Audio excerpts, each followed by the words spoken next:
avec Mathieu Kéliko. Il est revenu le même jour, le 14 octobre, et le 15 octobre était pour la rencontre. Nous sommes le 15 octobre entre 16h30. Tout le monde était assis, et bien Sankara aussi. Et à un moment donné, Alioune Traoré dit que c'est lui qui devrait prendre la parole en premier pour expliquer son compte rendu de son voyage au Bénin. Il dit qu'à peine prendre la parole, tout à coup, soudain, brusquement, comme on le dit, eh bien, c'est des crépitements des armes qui ont commencé au dehors. Les crépitements des armes primo consistaient à tuer avec lâcheté les gardes de Sankara qui étaient placés au dehors. Parce que le président était à l'intérieur, il fallait qu'il y ait des gardes du président à l'extérieur. C'est eux d'abord qu'on va anéantir de façon barbare, et maintenant ils vont agacer de façon menaçante tous ceux qui sont à l'intérieur de sortir.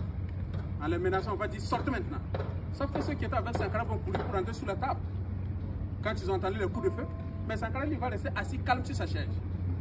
Et à un moment donné, Sankara va se lever. Sankara va rassurer à ceux qui étaient avec lui en disant asseyez-vous, je sais que c'est moi qui le veux, c'est inutile. Sankara va sortir de cette porte que vous voyez là. À peine sorti de la porte, Sankara va soulever ses deux mains. Et Sankara croyait toujours à l'humanisme de ces hommes ou de ces gens qui étaient devant lui avec des armes. Il va commencer à dialoguer. C'était méconnaître les diabletés qui étaient en face. On dit même que quand quelqu'un soulève ses deux mains, normalement on ne tire plus. Ça, c'est la Convention de Genève de 1949 qui dit qu'en temps de guerre, lorsque ton adversaire soulève ses mains, tu ne tires plus. C'est eux qui ont inventé les trucs. Ils n'ont pas respecté parce que c'était un complot mondial satanique et diabolique. C'est ça. Sankara dans cette position. Et comme vous savez que Sankara, c'est quelqu'un aussi qui était très audacieux et très convaincant. Non pas parce qu'il maîtrise la langue de Molière, encore moins de Baudelaire, mais parce que ce qu'il dit rime avec la justice. Parce que ce qu'il dit se marie avec la sagesse. Ce qui fait que ceux qui sont venus pour les tirer se sont refroidis un instant dans les chairs, dans leurs armes. Ils avaient donc tendance à baisser les armes. Sauf qu'il y a un des lieutenants qui a compris et il était obligé de menacer ses hommes. Il va dire tirez sur lui, ne l'écoutez pas, il ment. Parce que lui, il a constaté que quand Sankara allait continuer à dialoguer, Sankara allait désarmer ses hommes à travers des verbes. Comme vous savez que les hiérarchies militaires ne se discutent pas au sein de l'armée, il semble que même si c'est ton papa, ta maman, on dit de tirer que tu dois tirer. Bon, c'est à cause de ça Sankara dit un militaire sans formation politique et idéologique, c'est un criminel en puissance. Parce que le militaire qui ne sait pas pourquoi il tire sur la gâchette, le militaire qui ne sait pas que la balle qui sort, ce ne sont pas des bonbons de Papa Noël, mais que c'est des messagers de mort qui sortent, c'est un danger public. Puisque le militaire a une tête capable de comprendre et de réfléchir. Malheureusement, n'ayant pas été formé politiquement et idéologiquement, Sankara fut criblé de plus de 15 balles, à laisser entendre les anciens. Et c'était vraiment ici, là où vous voyez les gerbes de fleurs, c'est là où Sankara va verser son sang pour effectivement permettre le Burkina Faso de ne jamais tomber. Effectivement, la mort de Sankara était mythique. Sankara n'étant pas n'importe qui, Sankara ne va pas tomber n'importe comment. Il va tomber d'abord les deux genoux. Non content de tomber, Sankara prend le soin de les fixer un instant, tout en mourant. Non content de les fixer encore, il prend le soin de soulever son poing gauche. Et c'est pourquoi à la statue, c'est la main gauche qui est soulevée. Parce que c'est le dernier symbole que Sankara va laisser à toute l'humanité, en particulier le Burkina Faso, avant de s'en aller. Sur le plan spirituel, je pense que c'est la main gauche qui convoque cette puissance astrale, cette énergie céleste. Sankara va attirer cette puissance-là afin de l'essaimer avec la main droite pour permettre le Burkina Faso de ne jamais tomber, pour dire que l'Afrique ne tombera jamais. Sankara voulait tout simplement dire que vous pouvez tuer un homme mais pas ses idées. C'est ça. On peut mentir un peuple un instant comme le disait Abraham Lincoln, mais on ne peut pas tromper un peuple tout le temps. Impossible. C'est-à-dire un jour viendra où le peuple va s'émanciper de la vérité, nous y sommes.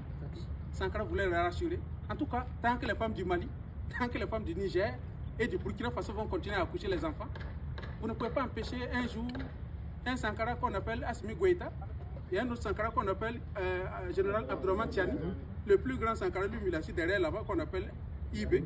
En tout cas, vous ne pouvez pas les empêcher de venir. Donc aujourd'hui, les Sankaras sont là. Les Sankaras sont devant vous parce que c'est un des plus grands Sankaristes, bien avant notre ère IB.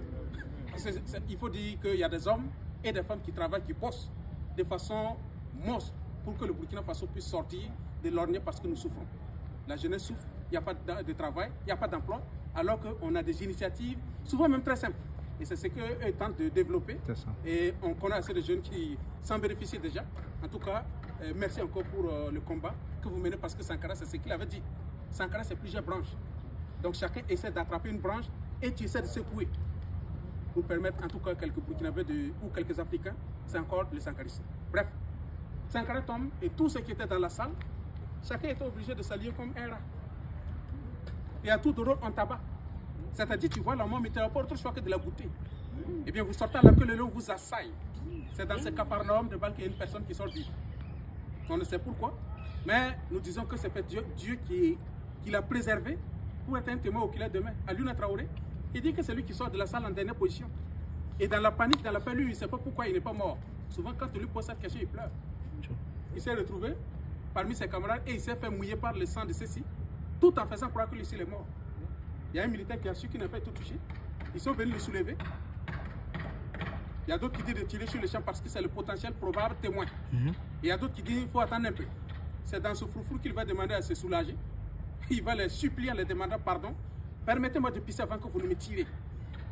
Il y a un qui a eu pitié de lui. On va donc lui dire, il n'a pas pissé. Il dit, c'est à côté de cet arbuste-là. Il y a un arbre qui est arrêté derrière vous. Et qu'il était obligé de prendre un temps remarquable et considérable pour pisser. Même si on sait qu'on n'a pas besoin de 5 minutes pour pisser. Mais enfin, tu pisses avec derrière toi des calages. Donc tu ne sais pas quand le gars il va tirer. Donc il pensait qu'après avoir se vidé de tout son contenu, on allait les faire rejoindre ses camarades. Heureusement pour lui, on ne les tire pas. On les enferme dans ce bâtiment derrière vous. Et c'est le lendemain matin, on dit chacun n'a qu'à rentrer chez lui. Et que chacun sache garder sa langue dans sa bouche. Sinon vous allez être victime de ce que vous avez vu hier soir. Voilà comment Alioune Traoré explique l'événement macabre et lugubre du 15 octobre 87 qui s'est soldé par l'assassinat de Thomas Sankara, je dirais, de tout le Burkina Faso, de la décapitation même de la tête du continent ici, je dirais même tout le monde entier. Parce que son discours à l'ONU en témoigne plus. Il avait dit, tous ceux qui m'écoutaient, ou vous qui m'écoutez, quand je le dis, je ne parle pas seulement au nom du Burkina Faso tant aimé, mais je parle au nom de tous ceux qui ont mal à quelque part. Je pense que c'est de là qu'il avait déjà pointé du doigt à l'Israël, qui, à travers le soutien des États-Unis, ne cesse aucune occasion pour faire pleurer les peuples de la Palestine. Il va pointer du doigt à l'Afrique du Sud, qui, à travers le système de l'apartheid, alimenté par les Peter Botha à l'époque, tuer la majorité noire pour la minorité blanche qu'on appelle les Afrikaners.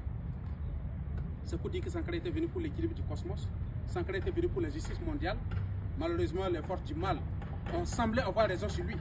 Nous disons semblé parce que c'est juste le tronc du baobab qu'ils ont coupé. Bon, heureusement que les racines restent encore au feu au sol. C'est à cause de ça que vous êtes là, c'est à cause de ça le coach est là. Et Sankara ne peut jamais mourir. Bref, je préfère m'arrêter là pour ne pas trop gaspiller votre temps. Si vous voulez, on va rentrer, vous allez voir la salle.